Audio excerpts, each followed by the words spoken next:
অনেকে ভাবে ফরেক্স মার্কেট এবং স্টক মার্কেট দুইটা একই, কিন্তু আসলেই কি তাই? কিন্তু এই ফরেক্স মার্কেট এবং স্টক মার্কেটের মধ্যে রয়েছে মেজর কিছু ডিফারেন্স। আমি আপনাদের সাথে এটা ক্লারিফাই করি, আপনারা সহজেই বুঝতে পারবেন। সো স্টক মার্কেট হচ্ছে যে কোনো কোম্পানির শেয়ার, কিন্তু ফরেক্স হচ্ছে কারেন্সি এক্সচেঞ্জ।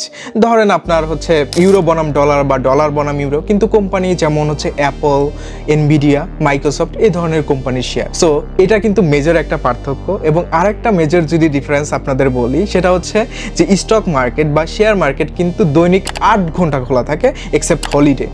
সো এইখানে কিন্তু আপনি ডিফারেন্সটা বুঝতে পারতেছেন। কিন্তু ফরেক্স মার্কেট কিন্তু সপ্তাহে 5 দিন ওপেন থাকে এবং 24 আওয়ার কিন্তু ট্রেড প্লেস করা যায়। আপনার দিনের রাতে যখন মন চায় ওই সপ্তাহে 5 দিন এক্সেপ্ট টু হলিডে আপনি ট্রেড প্লেস করতে পারবেন। সো এটা হচ্ছে বেসিক অ্যান্ড মেজর কিন্তু difference between stock market and forex market. So আমি মোহাম্মদ জাহেদ হাসান, আমি আপনাদের দিচ্ছি 30 ডেজ ফরেক্স লার্নিং সিরিজ। সো এটা একদমই ফ্রিতে এবং রিলসের মাধ্যমে যেন আপনারা অল্প সময়ে এই ফরেক্স ট্রেডিংয়ের সমস্ত কনসেপ্ট আপনারা বুঝে যান। So today is day 2 and day 3তে কিন্তু আমি কারেন্সি পেয়ার নিয়ে আলোচনা করবো। সো আপনারা যারা স্টিল এই চ্যানেলটাকে ফলো করেন নাই বা সাবস্ক্রাইব করেন নাই, রাইট নাও ফলো বাটনে ক্লিক করেন অথবা সাবস্ক্রাইব বাটনে ক্লিক করেন যেন ডে 3 মিস না হয়। Thank you.